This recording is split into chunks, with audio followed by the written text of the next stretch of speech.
2011. I lived there for about a year. I taught English. It was one of the most amazing experiences of my life. While I was there, some of you may have heard they had some huge floods. I mean, we had some big floods here a couple years ago too, but so I don't know, maybe they follow me around or something.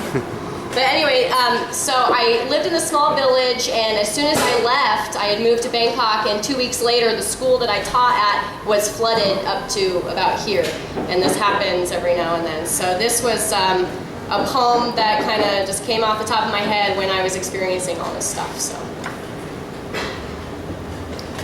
The wall across the bridge broke, and the poop brown water choked up the streets and gutters. Garbage floats stacked up one another while Thai mothers and tan babies watched the men this side of the river rub mud on all surfaces of cement blocks. Fill sandbags to the top, work around the clock to curb impending flood before the rainy season's done. And all the while, some explosion called the sun raids wet fire on sweaty backs, and filthy water seeps through the cracks of shacks on stilts, spills up motorbike paths paved in black, lined sack after sack, sentence upon sentence. Mr. Jack Kerouac, you ever ship yourself to Central Siam? Witness the crumbling dam swallowing rice-paddied land, for here, nature commands, is not controlled by human demands, but falls and lands on seafood stands, bowls of steaming soup in two hungry hands, and the ants just keep on building. Dirt floor, the leaky ceiling, mosquito nets make no sense, wiggles through holes and sucks on the flesh, itchy wounds every day fresh,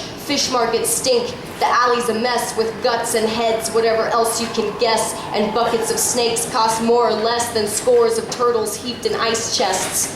But the ice melts in 2 seconds, and the smell of the smelt beckons 2 fingers to a foreigner's nose, sealed tight, the nostrils closed, because never before have you ever been exposed to the stench now imposed and grows on your skin, as if you yourself were a fish with scales and fins, thrown with your friends into buckets and bins, smattered about through all 3 seasons, hot, hotter, and hottest. The lady boy's a goddess, some girls not so modest if I have to be honest. Thai culture, schizophrenic, split down the middle, someone quick, call a medic. 1 foot in the past, 1 leg a prosthetic, both repulsive and mystifying, magnetic, lazy ass, energetic, sunrise coffee buzz, afternoon anesthetic. Barely wired to the world, mild electric, Bangkok clubs, inner city, urban, hectic.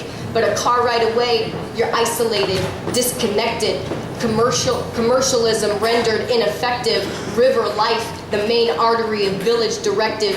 Diversion of the floods, your only objective. Welcome to the jungle. You can't afford to be selective if you want to be protected. So fill this bag of sand to keep the water collected and forget everything you could have expected, because nature is never one to be disrespected. Thank you.